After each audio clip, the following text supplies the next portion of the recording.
Hello students, myself Rajeev Sharma. और आज मैं इलेक्ट्रोकेमिस्ट्री वाले चैप्टर को आगे बढ़ा रहा हूँ और अपना जो आज का टॉपिक है वो है electrochemical series. Electrochemical series Hindi में कहते हैं विद्युत रासायनिक श्रेणी। विद्युत रासायनिक श्रेणी। अब ये होती क्या है, 11th क्लास में भी आप पढ़ के आए हैं, अब आप 12th में पढ़ने जा रहे हैं, वही है जो आप 11th क्लास में पढ़ के आए है क्या? ध्यान से सुनिए। If the electrode potential of elements, if the electrode potential of elements are arranged in increasing order और decreasing order, then obtained series is called electrochemical series. Clear हुआ?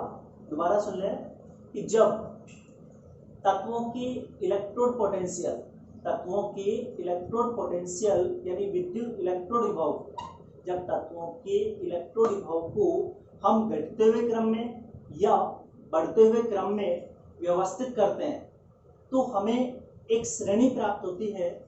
उस श्रेणी को हम विद्युत रासायनिक श्रेणी कहते हैं। क्लियर हो गया? ये मैंने आपको 11th में पढ़ाया था, आज मैंने 12th में दोबारा से बताया। अब मैंने उसके अकॉर्डिंग यहाँ पे एक टेबल बनाई हुई है। यहाँ पे मेटल आयन को, यहाँ मेटल आयन को मेटल में कन्वर्ट होते हुए दिखा है, यानी एलिमेंट का कोई भी आयन है, मेटल आयन है, ये नीचे नॉन मेटल है, तो मेटल आयन को मेटल में कन्वर्ट होते हुए दिखा है, और जो नॉन मेटल गैस है, जो आपकी फ्लोरीन गैस है, उसको एनायन में कन्वर्ट होते हुए दिखा है। क्लियर? और इन सबके standard reduction electrode potential, standard reduction electrode potential यानी मानक अपचयन इलेक्ट्रोड विभव, मानक अपचयन इलेक्ट्रोड विभव की जो वैल्यू है ये दी हुई है। आप देखिए Li प्लस से Li, Li प्लस किसमें कन्वर्ट हुआ? Li में, तो रिडक्शन हुआ। तो इन सब में आप देखिए कैटायन से क्या क्या फॉर्म हो रहे हैं? मेटल आयन, और नीचे फ्लोरीन गैस इसमें कन्वर्ट हो रही है एनायन में।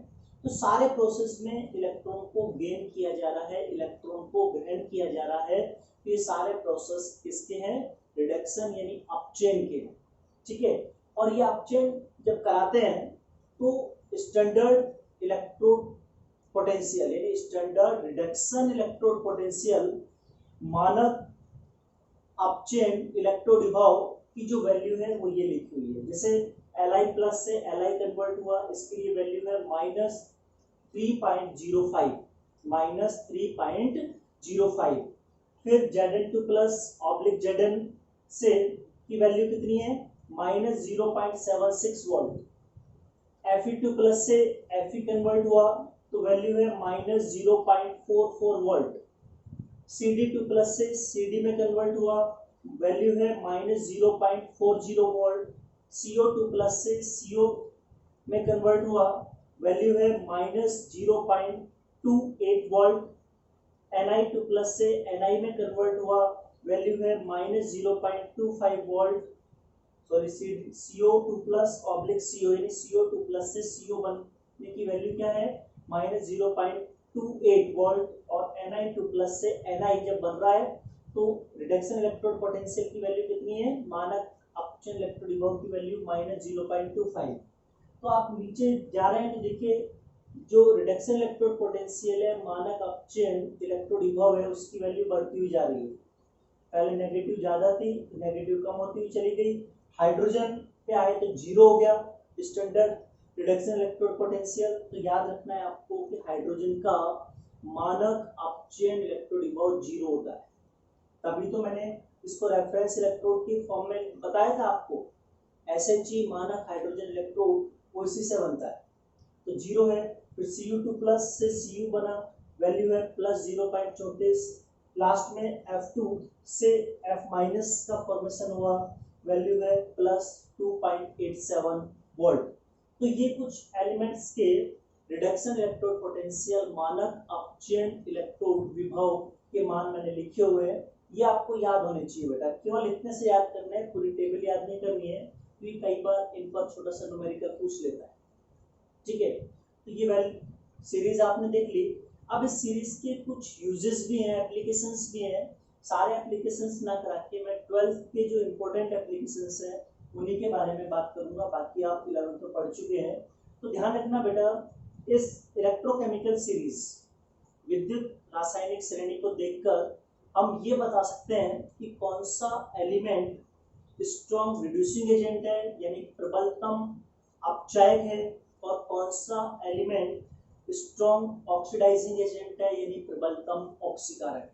ध्यान ये रखना है कि जो प्रबलतम अपचायक होगा वो दुर्बलतम ऑक्सीकारक भी होता है, और जो प्रबलतम ऑक्सीकारक होता है वो दुर्बलतम अपचायक भी होता है। ये आपको ध्यान रखना है। तो जब आप ऊपर से नीचे आ रहे हैं तो आप देख रहे हैं कि रिडक्शन इलेक्ट्रोड पोटेंशियल मानक अपचयन इलेक्ट्रोड विभव का जो मान है वो बढ़ता हुआ जा रहा है। तो सबसे कम किसका है? Li प्लस ऑब्लिक Li, यानी लिथियम का कितना है? -3.05 वोल्ट। कितना है ना? -3.05 वोल्ट है। तो सबसे कम इसका हुआ। तो ध्यान रखना, जिस भी मेटल यानी जिस भी एलिमेंट का रिडक्शन इलेक्ट्रोड पोटेंशियल मिनिमम होगा वो स्ट्रॉन्ग रिड्यूसिंग एजेंट होगा, प्रबलतम अपचयक होगा। जिसके मानक अपचय इलेक्ट्रोड विभव का मान जितना कम होगा वह प्रबलतम अपचयक होगा, और जो प्रबलतम अपचयक होता है वो दुर्बलतम ऑक्सीकारक भी होता है। अब नीचे आइए, सबसे ज्यादा किसका है? फ्लोरीन का। कितना? +2.87 वोल्ट सबसे ज्यादा है। तो जिसके मानक अपचयन इलेक्ट्रोड विभव यानी रिडक्शन इलेक्ट्रोड पोटेंशियल की वैल्यू मैक्सिमम होती है, वो स्ट्रॉन्गेस्ट ऑक्सीडाइजिंग एजेंट होता है, प्रबलतम ऑक्सीकारक होता है। ठीक है, और प्रबलतम ऑक्सीकारक कौन सा हुआ? फ्लोरीन। और जो प्रबलतम ऑक्सीकारक होता है वो आप जानते हैं दुर्बलतम अपचयक भी होता है, यानी वीकेस्ट रिड्यूसिंग एजेंट भी है फ्लोरीन, और वीकेस्ट ऑक्सीडाइजिंग एजेंट है लिथियम। ये आपको ध्यान रखना है। ये इसका फर्स्ट एप्लीकेशन था। सेकंड एप्लीकेशन की बात करने जा रहा हूं कि बेटा कोई भी रेडॉक्स रिएक्शन रेडॉक्स अभिक्रिया फॉरवर्ड डायरेक्शन में प्रोसीड हो सकती है और नहीं, यानी कोई भी रेडॉक्स अभिक्रिया अग्र दिशा में संपन्न हो सकती है या नहीं। इसके लिए आपको देखना है कि उस रेडॉक्स रिएक्शन के लिए, उस रेडॉक्स अभिक्रिया के लिए जो ई नॉट सेल है यानी स्टैंडर्ड इलेक्ट्रोमोटिव फोर्स की वैल्यू देखिए। अगर ई नॉट सेल की वैल्यू उस रेडॉक्स रिएक्शन के लिए पॉजिटिव आती है यानी धनात्मक आती है, तो वो रेडॉक्स रिएक्शन फॉरवर्ड डायरेक्शन में प्रोसीड हो जाएगी। और अगर ई नॉट सेल की वैल्यू नेगेटिव आती है तो बेटा वो रेडॉक्स रिएक्शन फॉरवर्ड डायरेक्शन में प्रोसीड नहीं होगी। ये आपको ध्यान रखना है। अगर पॉजिटिव आता है E not cell, standard electromotive force मानक विद्युत वाहक बल का मान धनात्मक आता है रिडॉक्स रिएक्शन के लिए, तो रिएक्शन फॉरवर्ड डायरेक्शन में अग्र दिशा में प्रोसीड होगी, संपन्न होगी। और अगर ई नॉट सेल की वैल्यू नेगेटिव आती है तो बेटा आपको ध्यान रखना है कि वो रिएक्शन फॉरवर्ड डायरेक्शन में प्रोसीड नहीं होगी, अग्र दिशा में संपन्न नहीं होगी। तो देखिए मैंने एक रिएक्शन लिखा एग्जांपल के रूप में, Zn plus Cu2 plus is equal to Zn2 plus Cu लिखा है। अब आपको पहले रिएक्शन देख के ये मालूम करना है कि किसका रिडक्शन हो रहा है और किसका ऑक्सीडेशन हो रहा है। तो बेटा जो इलेक्ट्रॉन को लूज करता है, जो इलेक्ट्रॉन को त्यागता है उसका ऑक्सीकरण होता है, उसका ऑक्सीडेशन होता है, और जो इलेक्ट्रॉन को गेन करता है, इलेक्ट्रॉन को ग्रहण करता है, उसका रिडक्शन होता है, अपचयन होता है। तो Zn से Zn2 प्लस बना तो यहाँ पर ऑक्सीडेशन होगा क्योंकि इलेक्ट्रॉन त्यागे गए हैं, इलेक्ट्रॉन लूज किए गए हैं, और Cu2 प्लस से Cu का फॉर्मेशन हो रहा है तो यहाँ पर इलेक्ट्रॉन गेन किए और Cu में कन्वर्ट हो गया। तो जिसका ऑक्सीडेशन होता है वो एनोड होता है और जिसका रिडक्शन होता है वो कैथोड होता है। ये आप अपने माइंड में सेट करें। अब मैंने एक फॉर्मूला बताया था पहले, ई नॉट सेल कैसे निकालते हैं सेल का, E not cell equals to E naught cathode minus E naught anode. अब एनोड कैथोड किससे बना हुआ है, जिसका रिडक्शन हो रहा है Cu2+। एनोड किससे बना हुआ है, जिसका ऑक्सीडेशन हो रहा है Zn2+। तो आप देखिए Zn2+ की वैल्यू यहाँ लिखी हुई है, Cu2+ की वैल्यू ये लिखी हुई है। तो एनोड कैथोड, कैथोड कॉपर का है तो देखिए प्लस 0.34 वोल्ट, तो कैथोड के नीचे मैंने वैल्यू रखी प्लस 0.34 वोल्ट माइनस, तो ब्रैकेट में एनोड की वैल्यू क्या है, एनोड किससे बना है, जिंक से, तो जिंक का है माइनस 0.76 वोल्ट। तो आप देखिए माइनस 0.76 वोल्ट, तो माइनस माइनस को मल्टीप्लाई करेंगे तो प्लस हो जाएगा, तो ये वैल्यू आएगी एनोड सेल की प्लस 1.10 वोल्ट, यानी 1.10 वोल्ट। तो पॉजिटिव है नेगेटिव है, पॉजिटिव, तो ये रिएक्शन फॉरवर्ड डायरेक्शन में प्रोसीड होगी, अग्र दिशा में संपन्न होगी, ये आपको ध्यान रखना है। क्लियर बच्चों। अब नीचे इसी रिएक्शन को मैंने पलट के लिख दिया, कैसे, Zn2+ plus Cu is equal to Zn plus Cu2+। अब Zn2+ इलेक्ट्रॉन को गेन कर रहा है, Zn में कन्वर्ट हो रहा है, तो Zn क्या है यहाँ पर, कैथोड, और Cu इलेक्ट्रॉन को रिलीज करके, लूज करके, त्याग के Cu2+ बना रहा है, तो कॉपर यहाँ पे क्या है, एनोड। तो फॉर्मूला वही है, anode cell equals to anode cathode minus anode anode. Cathode किससे फॉर्म्ड है, जिंक, जिंक की वैल्यू कितनी है, माइनस 0.76, फिर माइनस का साइन, एनोड कैथोड कॉपर का बना हुआ है, वैल्यू कितनी है, प्लस 0.34 वोल्ट, तो ब्रैकेट में लिखा प्लस 0.34 वोल्ट, तो प्लस माइनस क्या हो जाएगा, माइनस, तो पूरा ऐड हो जाएगा, तो पूरा जुड़ जाएगा, तो वैल्यू आ गई एनोड सेल की माइनस 1.10 वोल्ट आ गई वैल्यू। तो एनोड सेल की वैल्यू कैसी आई, नेगेटिव, और जब वैल्यू नेगेटिव होती है तो आपके दिमाग में एक सेटअप बन जाना चाहिए कि ये रिएक्शन फॉरवर्ड डायरेक्शन में प्रोसीड नहीं हो सकती। ये दो एप्लीकेशंस यहाँ पे मैंने कराए आपको, और ये इलेक्ट्रोकेमिकल सीरीज में 12th क्लास में काम आएंगे ये एप्लीकेशंस, आपको ध्यान रखना है। ऐसे और भी रिएक्शंस लिख के इनमें से कोई भी लें, रिएक्शन बनाइए, वैल्यूज आपके सामने दी हुई है, एनोड सेल की वैल्यू निकालिए। अगर आपकी एनोड सेल की वैल्यू पॉजिटिव आएगी तो आपके द्वारा बनाई गई रिडॉक्स रिएक्शन फॉरवर्ड डायरेक्शन में प्रोसीड हो जाएगी, और अगर नेगेटिव आ रही है तो रिडॉक्स रिएक्शन फॉरवर्ड डायरेक्शन में प्रोसीड नहीं होगी, संपन्न नहीं होगी, ये आपको ध्यान रखना है। अब मैं इलेक्ट्रोड पोटेंशियल के मेजरमेंट की बात करता हूँ कि इलेक्ट्रोड पोटेंशियल का मेजरमेंट हम कैसे करते हैं। मैंने आपको लास्ट क्लास में बताया था बच्चों कि इलेक्ट्रोड पोटेंशियल का मेजरमेंट कभी भी हम अकेले नहीं कर पाते, इलेक्ट्रोड विभव का मापन कभी भी हम अकेले नहीं कर पाते, ठीक है। और उसका यदि हमको मेजरमेंट करना है, उसका मापन यदि हमें करना है, तो हम क्या करते हैं, उसे रेफरेंस इलेक्ट्रोड के साथ कनेक्ट करते हैं, उस इलेक्ट्रोड को रेफरेंस इलेक्ट्रोड के साथ कनेक्ट करते हैं, याद आया, ठीक है। और जब रेफरेंस इलेक्ट्रोड के साथ कनेक्ट करते हैं तो हम एक सेल बनाते हैं, और सेल बनाने के बाद एनोड सेल कैलकुलेट कर लेते हैं, और जब एनोड सेल आपको पता चल जाए तो जो एनोड सेल होगा वही उस इलेक्ट्रोड का इलेक्ट्रोड पोटेंशियल होगा। कैसे, अभी मैं आपको समझाता हूँ, जिससे मैं यहाँ पर Zn/Zn2+ और Cu/Cu2+/Cu का इलेक्ट्रोड पोटेंशियल का मेजरमेंट करने जा रहा हूँ। अब आप देखिए कैसे करते हैं, पहले आप समझ लें।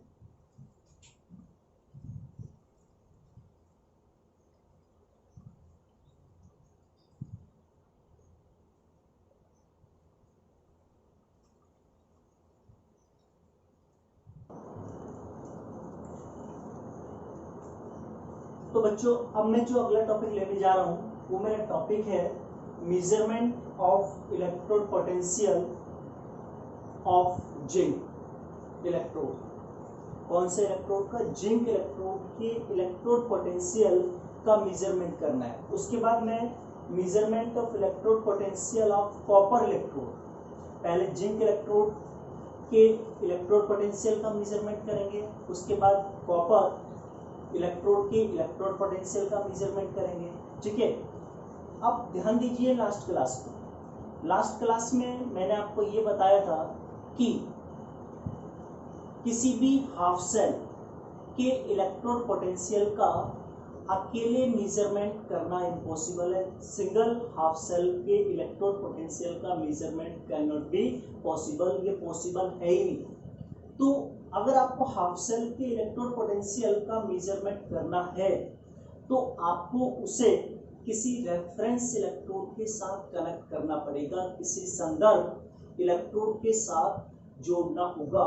संदर्भ इलेक्ट्रोड क्या होता है, मैंने आपको पिछली क्लास में बताया था कि ऐसा इलेक्ट्रोड जिसके स्टैंडर्ड इलेक्ट्रोड पोटेंशियल की वैल्यू आपको पहले से पता है या उसके स्टैंडर्ड इलेक्ट्रोड पोटेंशियल की वैल्यू 0 है, उसके मानक इलेक्ट्रोड विभव का मान है तो 0 है या पहले से पता है, तो ऐसे इलेक्ट्रोड को हम रेफरेंस इलेक्ट्रोड या संदर्भ इलेक्ट्रोड कहते हैं। और अगर किसी इलेक्ट्रोड का आपको इलेक्ट्रोड पोटेंशियल का मेजरमेंट करना है, इलेक्ट्रोड विभव का मापन करना है, तो आप उसे रेफरेंस इलेक्ट्रोड के साथ जोड़ लो। और जब रेफरेंस इलेक्ट्रोड के साथ जोड़ते हैं तो जो सेल का ईएमएफ आएगा, विद्युत वाहक बल आएगा, वही उस इलेक्ट्रोड का इलेक्ट्रोड पोटेंशियल होगा। बस साइन चेंज हो सकता है, साइन चेंज हो सकता है और नहीं भी हो सकता, दोनों ही कंडीशन होती है। जैसे एक इसमें चेंज होगा, इसमें चेंज नहीं होगा। तो अब देखिए आप Zn इलेक्ट्रोड के इलेक्ट्रोड विभव का मापन, measurement of electrode potential of zinc electrode. ठीक है, अब आपने ये फॉर्मूला जानते हैं, E not cell equals to E naught cathode minus E naught anode. ठीक है, आपने क्या किया बेटा, SHE के साथ जिंक इलेक्ट्रोड को कनेक्ट कर दिया। अब आपको जिंक के स्टैंडर्ड रिडक्शन इलेक्ट्रोड पोटेंशियल यानी मानक अपचयन इलेक्ट्रोड विभव का मान पता है, माइनस 0.76 है। और हाइड्रोजन का कितना है, 0। इलेक्ट्रोकेमिकल सीरीज में देखा था ना, विद्युत रासायनिक श्रेणी में, तो उसका 0 है। और मैंने कहा था कि जिसकी स्टैंडर्ड रिडक्शन इलेक्ट्रोड पोटेंशियल की वैल्यू मिनिमम होती है, ठीक है, वो इलेक्ट्रॉन को रिलीज करता है, वो स्ट्रॉन्गेस्ट रिड्यूसिंग एजेंट होता है। याद आया? तो जिंक का कम है तो जिंक इलेक्ट्रॉन को रिलीज करेगा, तो जिंक क्या बनाएगा, जिंक इलेक्ट्रोड क्या बनाएगा, एनोड। और SHE इलेक्ट्रॉन को गेन करेगा तो ये क्या बनाएगा, कैथोड। तो फॉर्मूले में ई नॉट कैथोड जो लिखा हुआ है, तो कैथोड की जगह SHE लिख दो। फिर कैथोड किससे बन गया, यहाँ पे SHE स्टैंडर्ड इलेक्ट्रोड पोटेंशियल, और एनोड की जगह Zn2+, ये बना Zn2+, ये बन गया। अब यहाँ देखिए, इसको जो हम करते हैं तो बेटा हमें पता है कि SHE जो स्टैंडर्ड हाइड्रोजन इलेक्ट्रोड है उसका वैल्यू 0 होती है।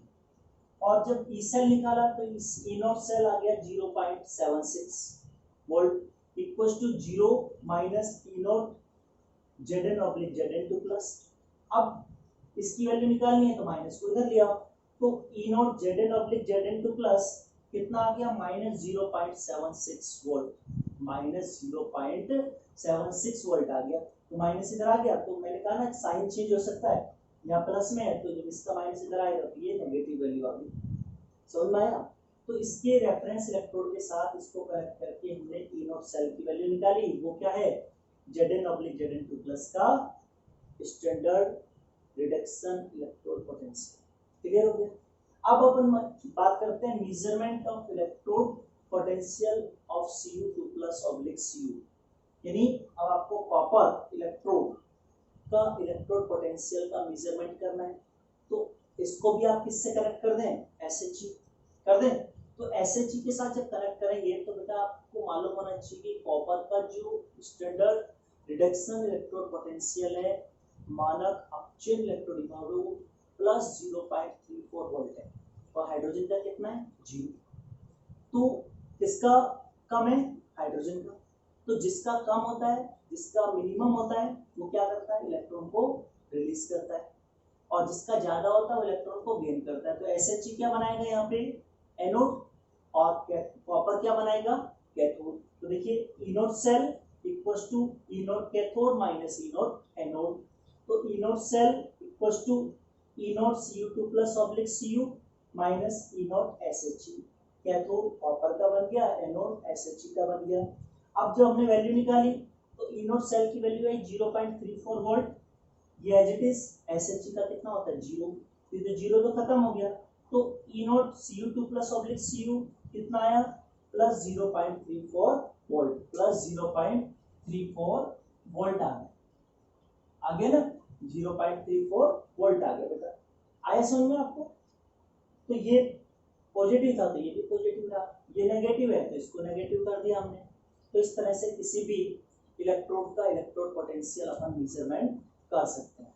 आप कोई सा भी लें इजीली आप कर सकते हैं, बस आपको उस इलेक्ट्रोड को रेफरेंस इलेक्ट्रोड यानी संदर्भ इलेक्ट्रोड के साथ कनेक्ट करना है। और संदर्भ इलेक्ट्रोड का मीन आप समझते हैं जिसके स्टैंडर्ड इलेक्ट्रोड पोटेंशियल की वैल्यू या तो आपको पहले से नॉन है, पता है, या उसकी वैल्यू 0, उसे रेफरेंस इलेक्ट्रोड संदर्भ इलेक्ट्रोड कहते हैं।